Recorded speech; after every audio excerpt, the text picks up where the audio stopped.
I think it's a serious literary festival, but there's also lighter subjects are taken up and a variety of subjects. But as Rajdeep Sardesai said, it's Hindu takes books seriously, and I think it includes literature, fiction, non-fiction, literary works, other works, popular works, history, and so on. So it's a good combination, and we have some very good people coming year after year. But the outstanding feature perhaps is the turnout, how people respond to it. We have a number of people coming in really saying that they are very grateful to the Hindu, etc. And we should say we are grateful to you for supporting it, for coming, although it's free. We don't collect, there are no tickets sold.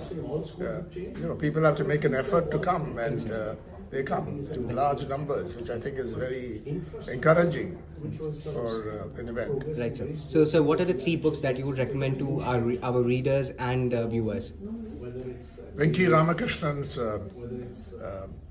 Why We Die, the new science of aging and the quest for immortality, which is brilliant. 2024, the election that surprised India by Rajdeep Sardesai. I started with the media chapter first, chapter 14 of the book, which I think is brilliant. Every journalist should read it. And then I've been reading, in fact, Henry Cecil, an old-time writer on the law. He was a judge and became a big draw. Humor, wit, a lot on the law, going back though to the early years of the early and middle years of the 20th century. Brilliant. I've been reading book after book by Henry Cecil recently, and one of them would be Brother-in-Law, which I'm reading right now. Right.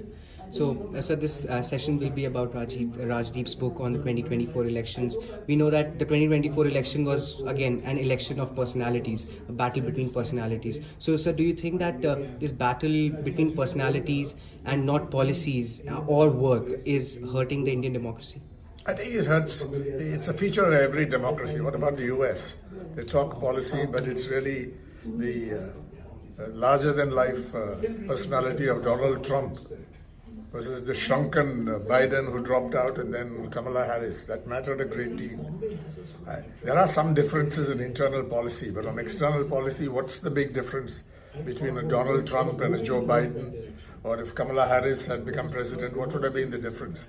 They would have supported the war crimes of Israel and Gaza. They would have supported other atrocities, and the tariff war that Trump wants to wage. I think they would have targeted migrants. The racism would have continued. White supremacists, they would have continued.